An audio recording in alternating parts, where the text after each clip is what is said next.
Hello everyone, today चाहिँ के भन्छ मौसमले च्यालेन्ज दिएको भएर मैले चाहिँ घरमै थुक्पा बनाएँ साथीहरू। अनि तपाईँहरूको कसलाई पानी पर्दाखेरि हल्का चिसो मौसम हुँदाखेरि कसलाई थुक्पा मनपर्छ कमेन्ट गरौँ ल। मैले चाहिँ देख्न सक्नुहुन्छ चिकन थुक्पा बनाएको छु। सो भने यहाँ चाहिँ सलाद राखेको छु। अब खाउँ ल त थुक्पा।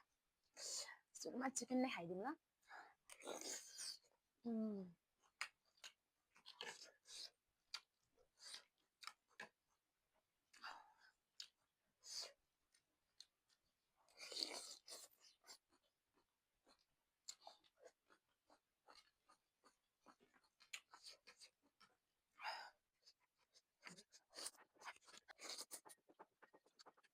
Oh, nanti masak.